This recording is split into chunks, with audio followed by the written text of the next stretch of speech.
Hello my lovely Pangeans, I'm back at it. So today we're going to talk about, or I'm going to discuss my viewpoints on things to think about when dating and when you're wanting to get married. So I've taken some notes, so if you see me looking down, it's because of this. Because it's a serious topic and it really has impacted my life at one point in time because I didn't do the correct thinking process. I didn't know what questions to ask myself before I got married, right? And it put me in such a tricky place later on in life that I didn't want to be in something that I was in, right? And I don't want people to have to go through the same thing. So we're going to start off when dating. If you're not on the same accord, it's hard. There's going to be a couple parts, all right? Because it can't be in one part. This is a serious life decision. People seriously have to start taking a bit more seriously. It's more than just a marriage certificate and joining of names. It's more than just financial implications. It's more than just your families liking each other. It's a lot more and deeper than that, and this is why a lot of marriages don't last and they don't work out, because we're not asking ourselves the right questions. So to start off with, it's the big life decisions that I want to discuss, right? When it comes to any form of relationship, you are going to go through life with this person.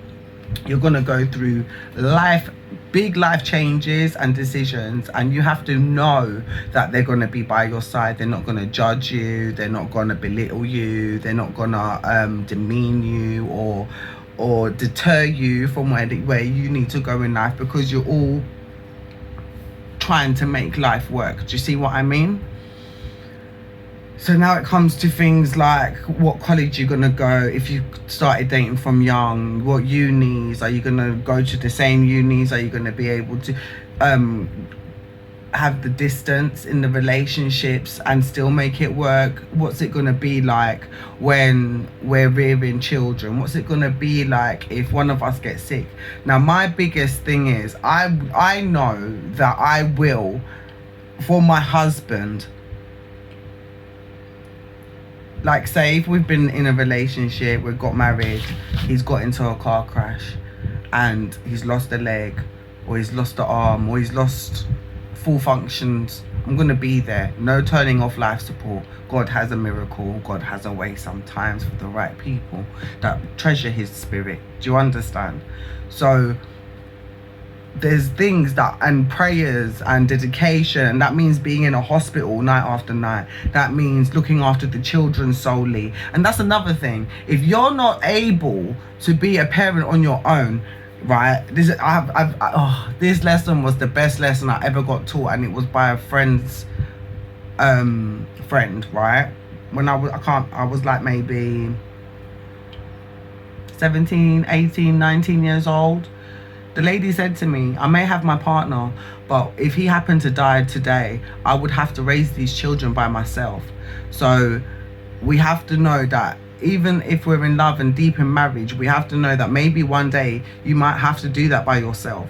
So you have to understand these are life decisions you're tying yourself in for, and we have to ground that within ourselves and our questions when we're dating. Like, am I going to see you long term? No? Okay, then I don't see why I'm dating you, because I'm dating to be in a proper relationship, in a marriage, in a commitment, in something that's going to be there for me. And then it's such an intricate situation that it takes a deeper level of mentality and the thought process, which if we don't start to ingrain this into our children, into ourselves, the society is just going to keep being split apart, and we're never going to have any constant, decent relationships to look at for it to keep going in them. Like, if we don't have a starting point, we can't get there. We need someone to be able to start that point. And yes, there are decent relationships and marriages out there, and they are helping society, and that's why God puts them together so we can. But the more we have, the better we have. The more people are in committed relationships that they genuinely want to be in, not just for status, not just for fame, not just for money, not just for because she looks good or he looks good or he's got that job or that car or, you know, those things. It's, are you going to be there for me when I have these children? Are you going to be there for me when I get sick or I'm in pain? Are you going to be there for me if I lose my job? And this goes to both sexes, right? Are you going to be there for me if I'm not exactly what you need at that moment in time? Now, are you going to be there for me if I can't get my education together the way you deem me to? Maybe I learn in a different context, or maybe I don't get a business as quick as you want me to, or, you know, and it could be either way, both sexes, like I'm saying. So even female Pangeans, if you think that, oh, well, I'm not getting with this dude because he ain't got 5 businesses and 6 cars, then really, maybe he'll get that next year. You just have to have a bit of patience and faith in your partner. Or vice versa. Oh, my girl, she's not doing things. I'm up there, you know, I'm making meals, but she's just a waitress somewhere. She ain't, I think I'm out. Then, okay, maybe that waitress would have been the one that was there for you if you got old or you got infirm. And that's another thing, when we get older, are you gonna be, it goes to both, but men a little bit more, because you guys tend to have a woman get married, settle down, be married for like 20 years, then you get a little younger model and decide to disperse of the older one that's stuck through with you, right? Then you get old, you get a bit sick, and then that younger version just kicks out and leaves you. Why? Because she wasn't willing to hold you through your infirmities. It was just fun for now because she's still living her life. Let's think about these things. Like, let's just really sit down and break these things down. Don't give up on things that have taken time, and now you've just seen a little temptation and you just let your temptation take you away. It's these temptations that the devil puts in front of us to break up the homes that we've built for ourselves, that God has built for us, giving us the wisdom to create. These are, these are things that we have to think about when dating. And I know it sounds crazy and people are like, oh, that's just a bit intense for us to be having to think that deeply on a first date or when we're picking our partners. But actually, that's what God requires of you. It requires of you to question, to be patient, to watch the situation, to understand whether this is your life partner, this is the one he's bringing for you, rather than to rush and jump into bed every 2 minutes and all these things. Do you know that there was more successful marriages back in the day because they had to court? They genuinely had to get to know each other. And if you like on Bridgerton, right?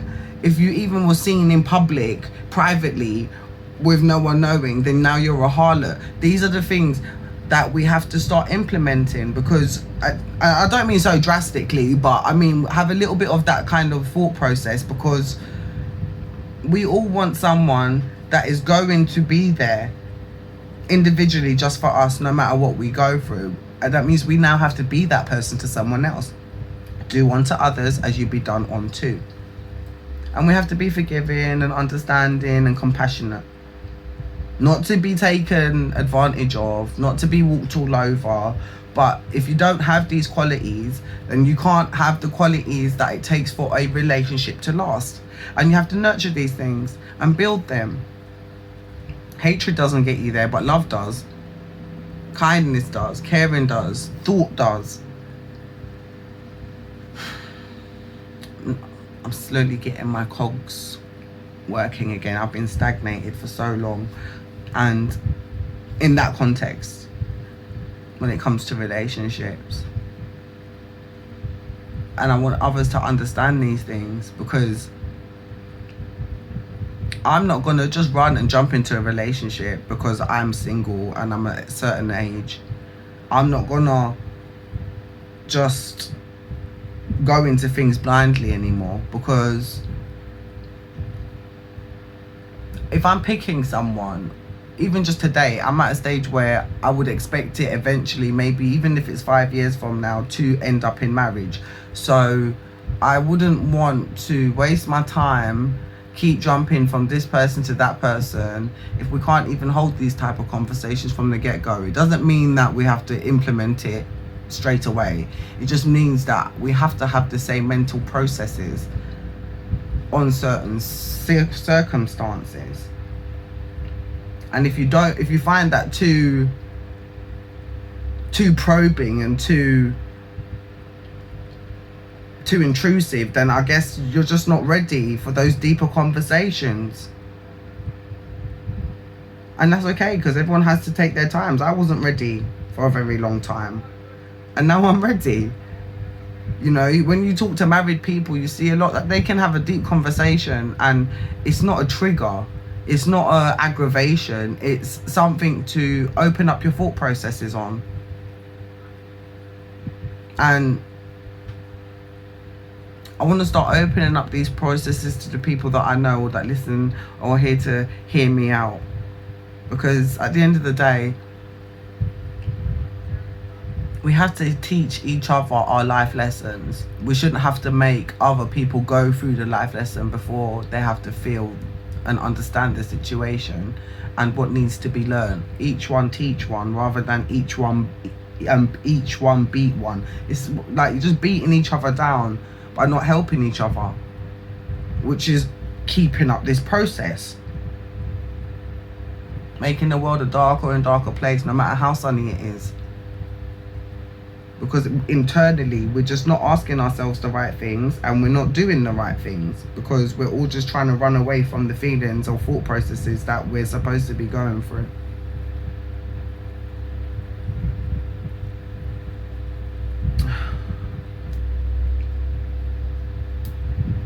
It's the deeper life decisions we need to think about. It's the ones that genuinely mean something to us and impact us. It impacts our home, our day-to-day mentalities, our processes, our time, our patterns, the things that we can and can't do. If your husband is always out there and you're there stressing on the phone all the time, you haven't got to try and contact him to find out where he is, then you haven't got the time to focus on the home properly, or you ain't got time to focus on your businesses because you're stressed out trying to find stability in something that feels very irregular. If anyone needs to talk, I'm here for you. But I would like to say that there's always a silver lining, and there's always a lesson to be learned, and that's always the silver lining. Because once you learn the lesson, you as a person evolve, and then you know what not to waste your time on and what to give your time to. Alright, like, share and subscribe. I'm going to do a part 2, delving a bit more into what type of life decisions you may go through, and I'll talk to you soon, Prantians. Bye.